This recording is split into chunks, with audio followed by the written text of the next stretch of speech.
అందరికీ నమస్కారాలండి. ఈరోజు government of Andhra Pradesh health medical విడుదల చేసిన నోటిఫికేషన్ గురించి చెప్పబోతున్నాను. ఇందులో పల్నాడు నుంచి వెలువడిందండి ఈ నోటిఫికేషన్. ఈ నోటిఫికేషన్కి మీరు అప్లై చేయాలంటే జూలై 1 నుంచి జూలై 7 వరకు అప్లై చేయాలండి.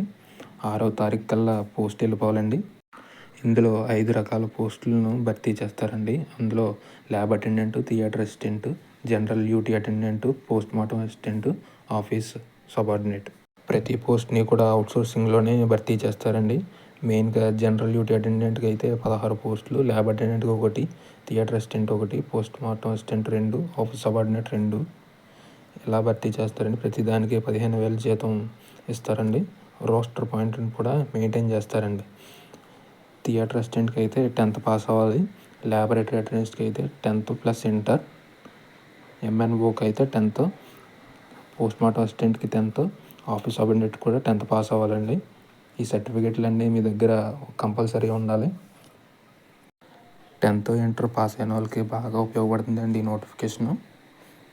అందరూ అప్లై చేయండి తప్పకుండా. నోటిఫికేషన్ వచ్చి జూలై 1 ఇచ్చారండి. లాస్ట్ డేట్ వచ్చి 7వ తారీఖు జూలై. ప్రొవిజనల్ లిస్ట్ 13వ తారీఖున ఇస్తారండి.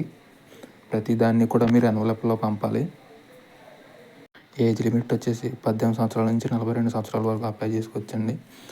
మీరు దీనికి కట్టాల్సిన ప్రాసెసింగ్ ఫీజుని డీడీ తీయాలండి. ఓసీ కేటగిరీ వాళ్ళు అయితే 350, ఎస్సీ, ఎస్టీ, బీసీ, ఈడబ్ల్యూఎస్ వాళ్ళు అయితే ఒక 250 పే చేయాలండి. ఆ డీడీ తీసి దాంతోపాటు పోస్టులో పంపాలండి. సెలక్షన్ ఎలా ఉంటుందంటే డిస్ట్రిక్ట్ సెలక్షన్ కమిటీ వాళ్ళు సెలెక్ట్ చేస్తారండి. టోటల్గా 100 మార్క్స్కి తీసుకుంటారు. 70% ఏమో మార్క్స్ మనకి క్వాలిఫైయింగ్గా వచ్చిన వాటిని కన్సిడర్ చేస్తారు. తర్వాత 10% ఏమో కోవిడ్లో సర్వీస్ చేసిన వాళ్ళకి చేస్తారు. టెన్యూర్ ఆఫ్ అపాయింట్మెంట్ వచ్చేసి మనకి ముందుగా 1 year ఉంటుందండి. కావాలితే తర్వాత ఎక్స్టెండ్ చేస్తారు. మన వాళ్ళు సాటిస్ఫై అయితే మన వర్క్ని 1 year ఎక్స్టెండ్ చేస్తారండి. మనం పోస్ట్లో సెల్ఫ్ అటెస్టెడ్ కాపీస్ పంపాలండి వారికి.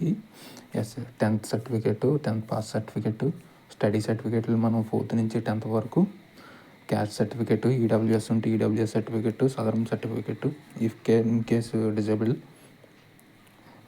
అన్నీ ఒరిజినల్గా ఉండాలండి. ప్రతి దాని మీద మన సెల్ఫ్ అటెస్టేషన్ చేయించి ఆ పోస్ట్లో పెట్టి దానికి రిజిస్టర్ పోస్ట్ పంపాలండి. దానికి ఎన్వలప్ కూడా యాడ్ చేసి అది రీచ్ అయిందని మనకు తెలియడానికి కూడా అటాచ్ చేయాలండి. అది మనం అప్లై చేసామని ప్రూఫ్గా పనిచేస్తుందండి.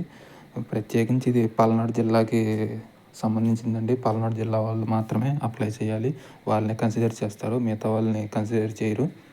తప్పకుండా పల్నాడు జిల్లా వాళ్ళందరూ అప్లై చేయండి. Thank you.